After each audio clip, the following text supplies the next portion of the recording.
With season 4 of Invincible finally wrapped up, it's safe to say this show has taken us to some insane highs and a few very questionable lows. On one hand, we got massive moments like Thrag's long-awaited introduction and the brutal conquest fight, easily some of the best scenes in the entire series, but on the other hand, we also got episodes that left a lot to be desired, and that got me thinking, when you go back and rewatch a show like Invincible, one that's this intense and a story this detailed, you can count on finding some inconsistencies. With so many overlapping stories and character arcs, there are bound to be some moments that don't fully add up no matter how you look at them. So today we're going to break down some of the biggest plot holes in Invincible. First, let's go over some power scaling problems. In order not to waste your time, we will not be talking about the problems with the main character, Marcus Sebastian Grayson, who on a good day can defeat Conquest and on a bad day can lose to Doc Seismic, since there are already more than a dozen videos out there about him.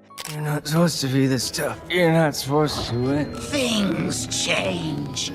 First up, we have Nolan Grayson, also known as Omni-Man. In Season 2, we see him drifting through space thinking about all the suffering he caused. He goes over to a black hole, contemplating his life choices, and is easily able to free himself from its gravitational pull in order to save the Thraxan ship. However, later that same season, we see in Nolan's books that he struggles to fly on the Ragnar planet due to its gravitational force. The same thing also happens in the latest season. Speaking of which, Nolan gets pulled in by Thrag winding up his attack, which could mean that Thrag's punch exerted more force than an actual black hole. It could be said that Nolan was caught off guard, but this is a small yet noticeable inconsistency. Next, let's talk about the Ragnars. In Season 4, Episode 2, Nolan tells us he eliminated the threat of the Ragnars by blocking their sun.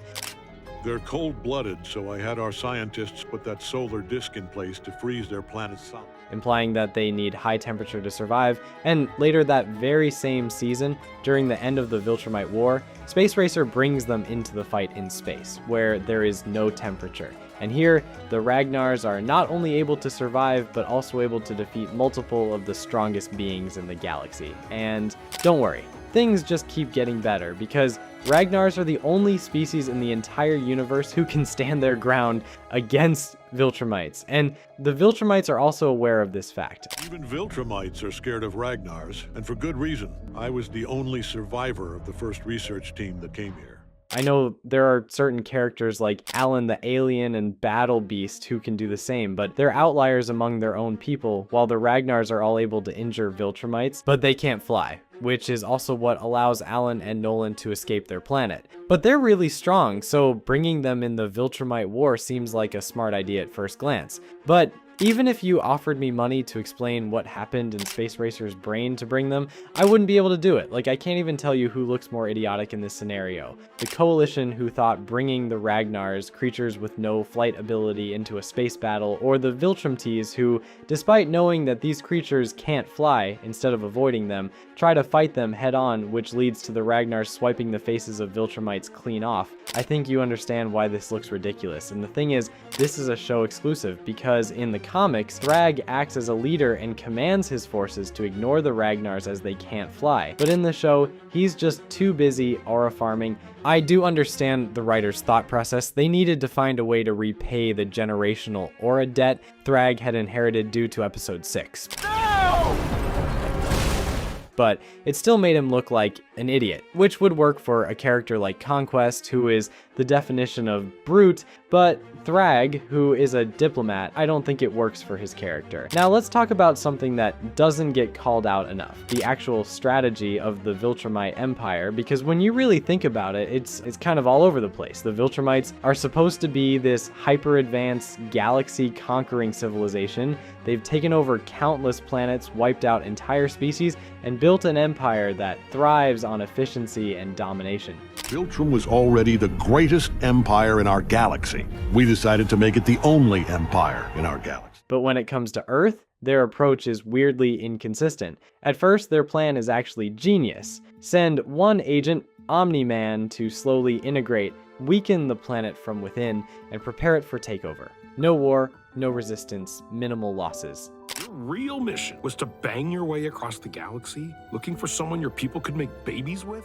Perfect strategy, but once that fails, everything falls apart. Instead of committing fully to a large-scale invasion, they start sending Viltrumites one by one. First Anissa, then Conquest, then small groups later, and each time they risk losing some of their already extremely limited population, which makes no sense. We're constantly told that Viltrumites are on the brink of extinction. Their numbers are low, every soldier matters, and losing even a few is a big deal, so why are they treating Earth like a side quest instead of just overwhelming it instantly? If they really wanted Earth, they could have sent a full force early on and ended the entire conflict before Mark Grayson even had time to grow. Instead, they give him time to train, to get stronger, time to become one of the biggest threats to their entire empire. It's like they accidentally created their own worst enemy. And you could argue this is because of pride or testing Mark to see if human children with Viltrumite genes can become as strong as full-blooded Viltrumites so that they could use Earth as a breeding ground or internal politics. So our home is now here. Let me explain your future to you. We will live among you. Wear your clothes. But the show never clearly commits to that explanation. So what we're left with is a supposedly hyper-intelligent empire making decisions that actively work against its own survival, which, for a race built entirely on strength and efficiency, feels like a pretty big oversight. Moving on, we have a small continuity mistake. In the last episode of Season 4, Eve tells Mark that maybe she would be off in space for 10 months next time. Maybe it'll be me off in space for 10 months next time. However, looking at the actual timeline, this number makes absolutely zero sense. Mark left Earth and had to travel for 2 weeks to reach Telescria, but they were intercepted by Conquest before the 2-week period ended. When Mark killed Conquest, he took about 2 months to heal and got back to the war in the Battle of Telescria. Then they brought the war to Viltrum itself, where everyone got a much-needed reality check from the greatest aura farmer in the galaxy, Thrag. After the final battle of the war, Mark had to take another 2 weeks to heal up. Once he was better, they traveled from Telescria to Earth, which, despite not being explicitly stated, can be assumed to have also taken 2 weeks to reach. And how long would it take the cavalry to get here if one did? 2 weeks. Oh, this just gets better and better, doesn't it? So taking everything into consideration and giving a few extra months, they would not be gone for more than 6 months. The next plot hole is related to the Viltrumites in general. At this point in the series, we have seen multiple Viltrumite fights and covered some of the most gruesome and shocking battles in the entire comic run. Viltrumites' form of fighting is extremely different when compared to humans, which is a given. They have super strength, the ability to fly, create their own leverage from any surface, and move at super speeds. Their bones are extremely strong, which allows them to use some extremely obscure martial art techniques that human bones just couldn't handle. For example, the slash attack. We have seen multiple times that this is a nearly fatal attack, because regardless of how strong a Viltrumite's skin is, their internal organs are still vulnerable to various attacks. When the slash attack is successful, even if they didn't die, the recipient was still incapacitated and unable to continue for much longer in a fight. We see many Viltrumites resort to this as a finishing move, like Conquest unwrapping Mark's intestines like a present, or Omni-Man slicing Steve Harvey's guts. That does beg an extremely important question though. Why is it not used more often? Like, what even is the point of punching? They have the ability to finish any battle at a single sign of an inconvenience, yet they resort to normal punching, prolonging battles. To make matters worse, the show never really explains the implications of spamming this attack, giving us no clear answer as to why Viltrumites are not constantly using it. Of course, it's kind of a nitpick, and the most important part of any fight is looking cool first, winning second, but it seems pretty important to explain or give us a solid reason as to why this attack is only used when the fight is nearing its conclusion. I'm sure we'll probably get some sort of an explanation for this in the future, but until we do, this is a pretty big plot hole. Next, we have an inconsistency from the finale itself. Thrag comes down to Earth and gives a final ultimatum to Mark to let him and his army stay on Earth.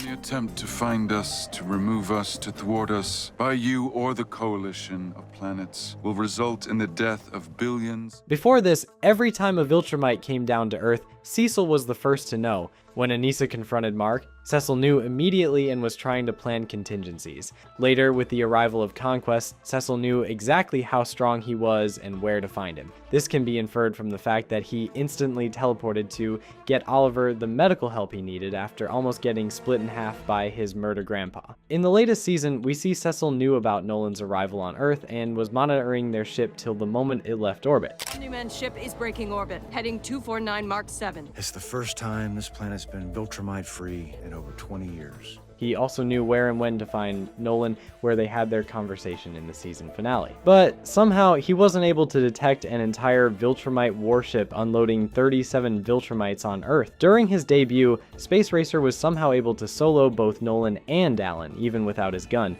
But later that same season, we see him get folded by some random no-name Viltrumites, and if it wasn't for Tech Jacket, he would probably be dead. During the final battle with Conquest, we see Adam Eve unlock her true potential. With her mental blocks removed, she fires an extremely powerful beam and burns off all the skin from the body of the second strongest Viltrumite in existence. That was a really cool scene, but you know, if she could manipulate living matter, why didn't she turn Conquest into a baby, or into a weaker, simpler guy, or into air? Any of these things would have worked much better and spared Mark from the insane levels of physical and emotional trauma he had to endure by facing him again during the war.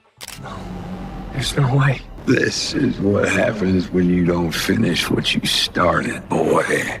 Speaking of Adam Eve and her performance against Conquest, that was actually the most impressive we have seen her in the entire show. She manipulates the air density, messes with the matter around him, creates constructs that are able to give him some trouble. All this becomes even more impressive when you stop and consider that this performance was showcased after she just had her leg shattered and spent a week in the hospital. That was great, until you stop and ask, where was all this for the last 3 seasons? Cecil didn't help her do anything except teleport to the battlefield, so when she blasted the skin off of Conquest, she came really close to death, explaining why she reached this power level. But it's not like this was the first time we've seen Eve close to death. She also explains that severe stress can bypass those mental blocks, so why isn't she trying to learn how to get past those barriers? You murdered my whole family!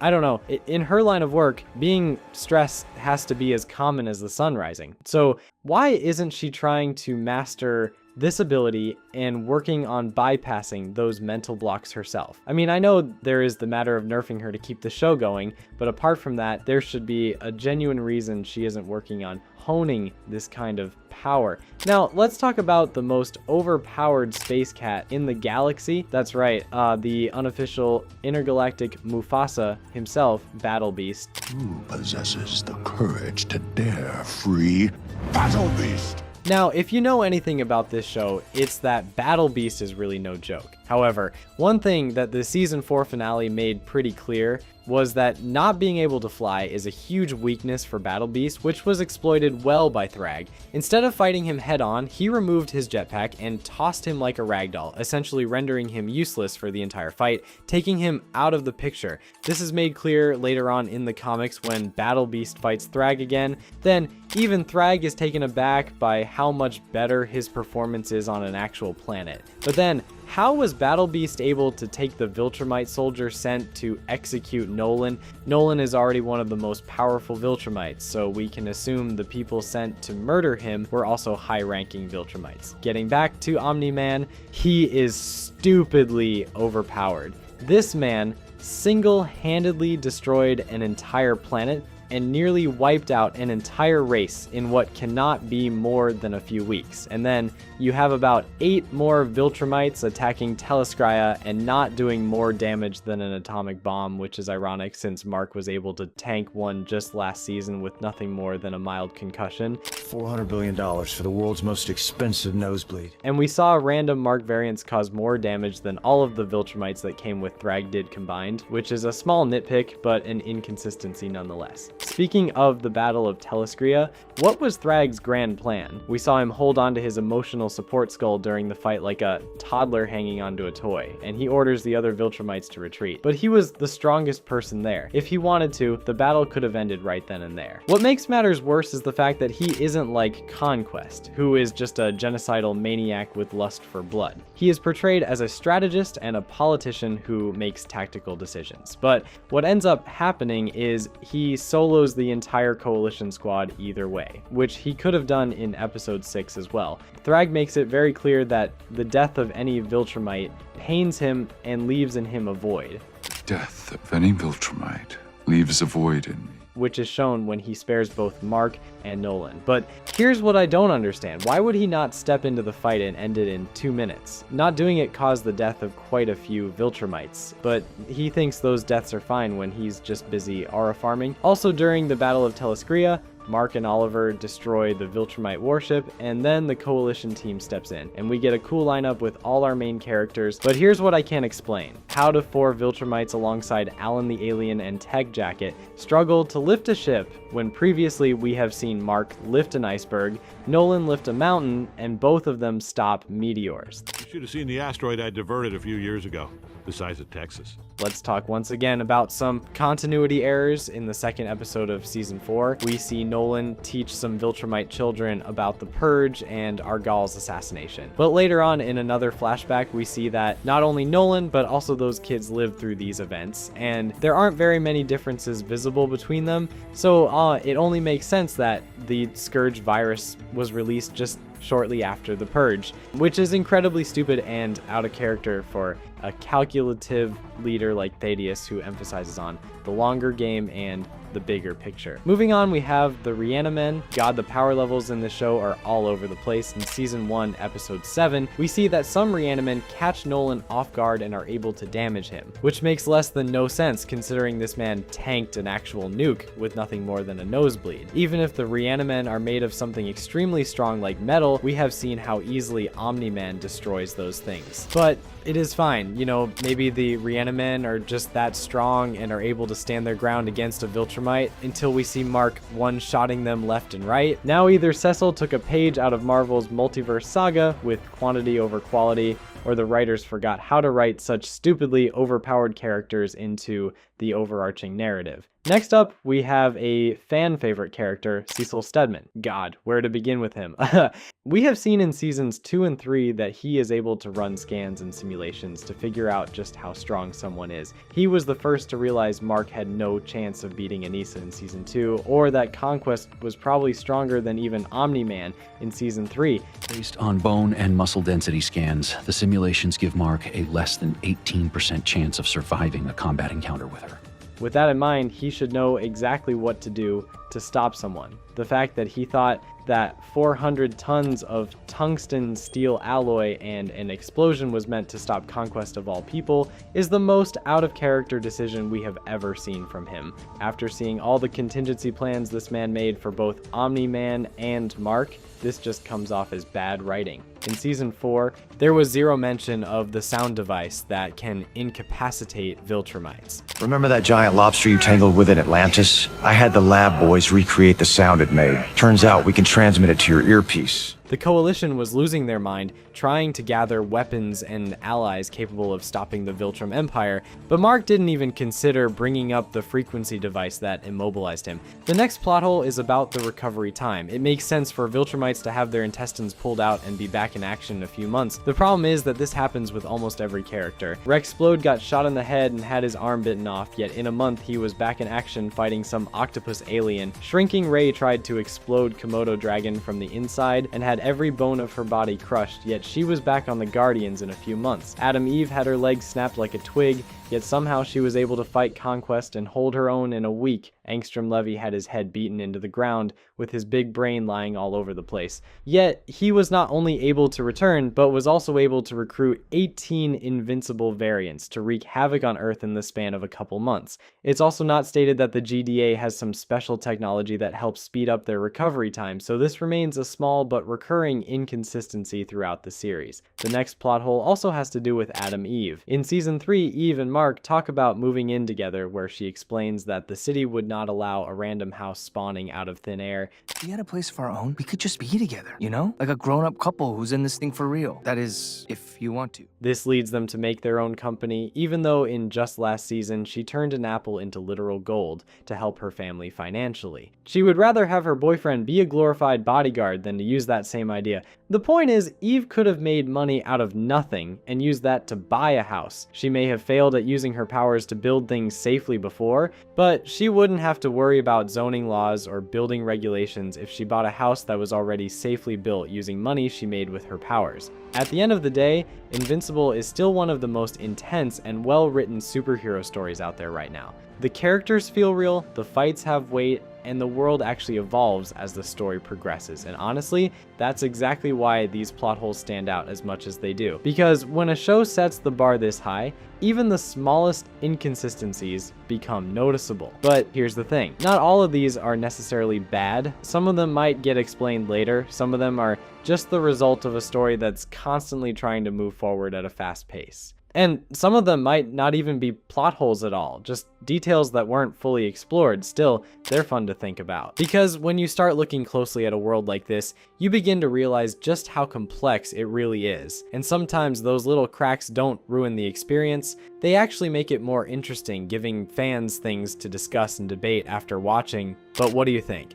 Got an explanations for these plot holes? Did we forget any major ones? Be sure to let us know in the comments, and if you enjoyed this video, like and subscribe because we have plenty more for you to check out where we break down everything Invincible. Thanks for watching.